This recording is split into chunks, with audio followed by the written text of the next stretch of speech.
Hi folks, now that we have an understanding of polynomials and what they are, how to manipulate them, today we're going to be learning all about how to factor them. So welcome to day 3. We're going to start off today with just learning how to factor monomials out of a polynomial.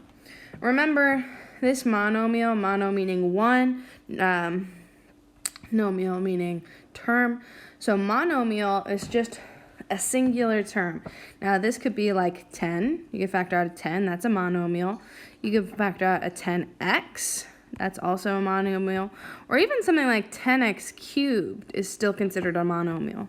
And one I find particularly fascinating, something like 10x times y. Now, I'll let you know, typically, you're not going to have to deal with those, all right? That comes later on in algebra, like more advanced stages of algebra, not in this class. So, in order to factor out a monomial, you're going to be looking for the greatest common factor. And I know, depending on who you had for Algebra 1, you've for sure heard this term before. Even if you didn't go to the Bethel schools for Algebra 1, you've definitely learned this when learning how to factor all the way back in like 7th or 8th grade when you were learning how to factor quadratics, which is just an x squared term. All right, but we're going to try and find our greatest common factor. Whoa. Now, typically, our greatest common factor, I'll let you know, a little trick, is usually you're going to need that leading coefficient. All right, you're almost always pulling out a leading coefficient, and also your smallest power of x. All right, those are usually the two things that you're going to be pulling out in order to factor out. All right, so let's go ahead and do an example. So if we have 4x to the 4th minus 4x cubed minus 24x squared. Now, it might be easy for some of you to see that all of these numbers, all of our coefficients, are divisible by 4. So 4 and negative 4 are both divisible by 4, and negative 24 is as well. You can always check that on a calculator. All right, I'm not requiring you to know all of your factors of every single number. That's not realistic, so I don't require that. All right, feel free to use a calculator if you're like, man, what's that factor again? Does that go into 4? I'm not really sure. So don't feel ashamed in having to use a calculator. All right, so 4 is going to be our leading coefficient. It's also the number that every single term is divisible by. So that helps me to know that it's at least a common factor. Now, in this case, we will see whether or not it's a greatest common factor by doing the next piece, which is factoring out my smallest power of x. So here I have x to the 4th, an x cubed, or down here I have an x squared, right? So this x squared, that's my smallest power of x.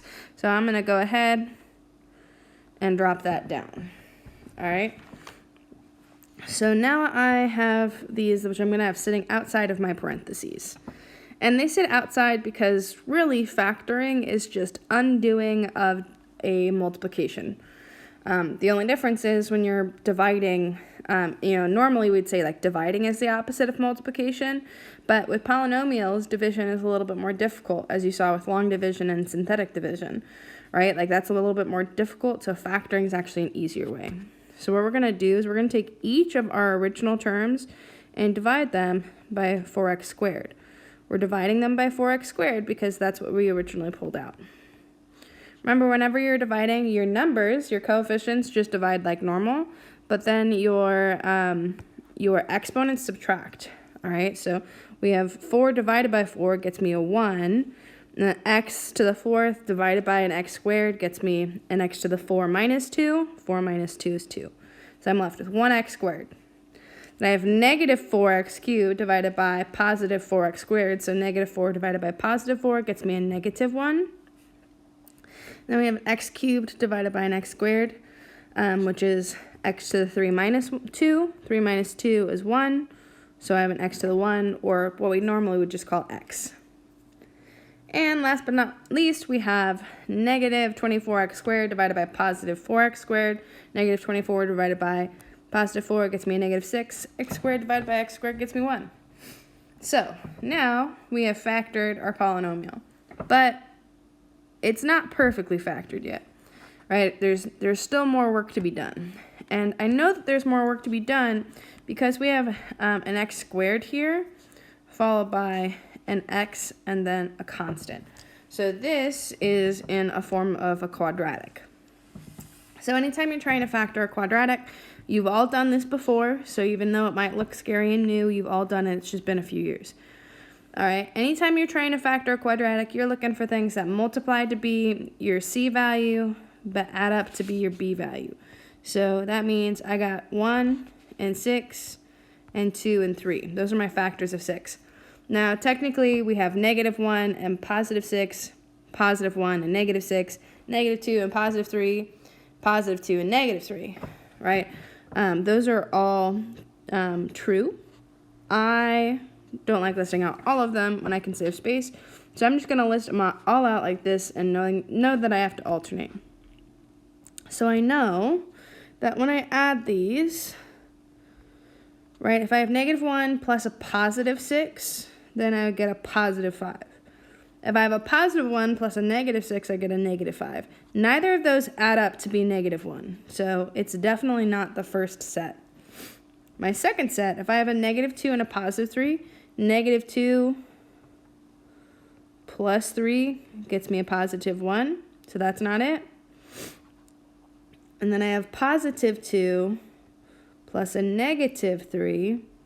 Well, negative 3 gets me a negative 1. That is negative 1. Well, that's good. That's what we were trying to find.